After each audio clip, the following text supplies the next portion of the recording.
എല്ലാവർക്കും പുതിയൊരു എപ്പിസോഡിലേക്ക് സ്വാഗതം. ഇന്ന് നമ്മളിവിടെ ഉണ്ടാക്കാൻ പോകുന്ന ഒരു സിമ്പിൾ ചായക്കൊക്കെ കൂട്ടാൻ പറ്റിയൊരു കടിയാണ് കേട്ടോ. വെറും റവ മാത്രം മതി. റവയും ചെറിയൊരു ഇൻഗ്രീഡിയൻസ് മാത്രം ഉപയോഗിച്ചുണ്ടാകുന്നൊരു ചായ കൂട്ടാൻ പറ്റിയ നല്ലൊരു കടിയാണ്, ബേക്കറിയിലൊക്കെ ഉണ്ടാകുന്നത്. ഒരു കപ്പ് റവ എടുത്തിട്ട് മിക്സിയിലേക്കിട്ട് ചെറുതായിട്ടൊന്ന് പൊടിച്ചെടുക്കുക. ജസ്റ്റ് ഒന്ന് പൊടിച്ചെടുത്തിട്ട് ഒരു പാത്രത്തിലേക്ക് ഇട്ട് കൊടുക്കാം. എന്നിട്ട് അതിലേക്ക് ഒരു ടീസ്പൂണ് ചെറിയ ജീരകം ഇട്ട് കൊടുക്കാം. ഒരു 1.5 ടീസ്പൂണ് മുളക് പൊടി ഇട്ട് കൊടുക്കാം. ആവശ്യത്തിന് കുറച്ച് ഉപ്പ് ഇട്ട് കൊടുക്കാം. എന്നിട്ടൊന്ന് മിക്സ് ചെയ്യുക. സ്പൂൺ കൊണ്ട് ആ മസാലപ്പൊടിയും ആ ജീരകവും റവയുടെ എല്ലാ ഭാഗത്തും ഒന്ന് മിക്സ് ചെയ്ത് കൊടുക്കാം. എന്നിട്ട് ആവശ്യത്തിന് കുറച്ച് വെള്ളം ഒഴിച്ച് കൊടുക്കാം. ഇത് കുറച്ച് ഒഴിച്ചാണ് നമ്മൾ ഇത് കുഴച്ചെടുക്കേണ്ടത്. അധികം ലൂസാകാൻ പറ്റില്ല. നന്നായിട്ട് ഇങ്ങനെ കുഴച്ചെടുക്കാം. കുറച്ചുകൂടി വെള്ളം പറഞ്ഞു കൊടുക്കാം.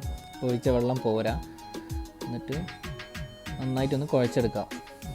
അപ്പോൾ ഞങ്ങളിവിടെ നന്നായിട്ടൊന്ന് കുഴച്ചെടുത്തിട്ടുണ്ട്. ഇനി അതിൻ്റെ മുകളിൽ ഒരു ടേബിൾ സ്പൂൺ ഓയിൽ വെച്ച് കൊടുക്കാം. ഒന്ന് മിക്സ് ചെയ്തതിന് ശേഷം നമുക്കൊരു 15 മിനിറ്റ് റെസ്റ്റിന് വെക്കാം. ഒന്ന് മൂടി വെക്കാം, ചെറിയൊരു മൂടി വെച്ചിട്ട്. ഇപ്പോൾ 15 മിനിറ്റ് കഴിഞ്ഞിട്ടുണ്ട്. ഇനി നമുക്കതിനൊന്ന് പുറത്തെടുത്ത് ഒന്നുകൂടി ഒന്ന് കുഴച്ചെടുക്കാം. അപ്പോൾ നല്ല സോഫ്റ്റ് ആയിട്ടുണ്ട് കേട്ടോ. ഇനി നമുക്ക് ഒന്നുകൂടി ഒന്ന് നന്നായിട്ട് ഒന്ന് കുഴച്ച് ഒന്ന് ഉരുട്ടിയെടുക്കാം. നീളത്തിൽ ഉരുട്ടിയതിന് ശേഷം അതിനെ ഒരു 3-4 ഭാഗമാക്കി എടുക്കാം.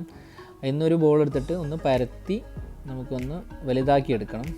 പൊടി ഇട്ടിട്ട് നന്നായിട്ടൊന്ന് പരത്തി നൈസാക്കി എടുക്കണം. മാവ് നല്ല സോഫ്റ്റ് ആയിട്ടുണ്ട് കേട്ടോ. പരത്തുമ്പോൾ നന്നായിട്ട് വലുതായി വരുന്നുണ്ട്. ഇത് റവയെന്ന് വിചാരിച്ചാൽ ആരും പേടിക്കൊന്നും വേണ്ട. ഇത് പൊട്ടിപ്പോകുന്നില്ല, കറക്റ്റായിട്ട് വരും. നമുക്കിതിനെ പരത്തിയതിനൊന്ന് ചെറിയ ഷേപ്പാക്കി കട്ട് ചെയ്തെടുക്കണം. ഇതേ ഒരു ഷേപ്പിൽ കട്ട് ചെയ്തെടുക്കണം. ഈ ചായക്കടി ഇങ്ങനത്തെ ഒരു ഷേപ്പിലാണ് വരാറ്. അപ്പോൾ നമ്മളിങ്ങനെ നീളത്തിൽ കട്ട് ചെയ്തിട്ട് അതിനെ പകുതിയാക്കി ഒന്നുകൂടി ഒന്ന് മുറിച്ചെടുക്കാം.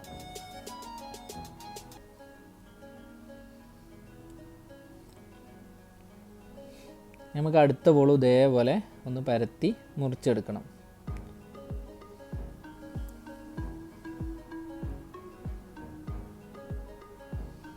ഇത് പെട്ടെന്ന് ഉണ്ടാക്കാൻ പറ്റിയൊരു ചായക്കടിയാണ് കേട്ടോ. വളരെ സിമ്പിളാണ്, നല്ല ടേസ്റ്റുമാണ്. ബേക്കറിയിൽ നിന്ന് കിട്ടുന്ന അതേ ക്വാളിറ്റി ഉണ്ടാവും. ഇപ്പോൾ നമ്മളെല്ലാം അങ്ങനെ പരത്തി മുറിച്ച് വെച്ചിട്ടുണ്ട്. ഇനി ഓയിൽ ചൂടാക്കാൻ വെക്കാം. ഇപ്പോൾ ഓയിൽ നന്നായി ചൂടായിട്ടുണ്ട്. നമുക്ക് ഓരോന്നായിട്ട് ഇട്ട് കൊടുക്കാം.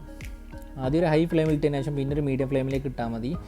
അധികം തീയായാൽ ഇത് കരിഞ്ഞു പോവും. പുറം ഭാഗം കുറച്ച് വേവുള്ള ഇട്ട് ജസ്റ്റ് ഒന്ന് ഇട്ടിട്ട് 1 മിനിറ്റിൻ്റെ അടുത്ത് വേവേ ഉണ്ടാവും. ഇത് ഒന്ന് ഫ്രൈ ചെയ്തെടുത്താൽ മതി. ഇതിപ്പോൾ കണ്ടില്ലേ, നന്നായിട്ട് പൊന്തി വന്നിട്ടുണ്ട്.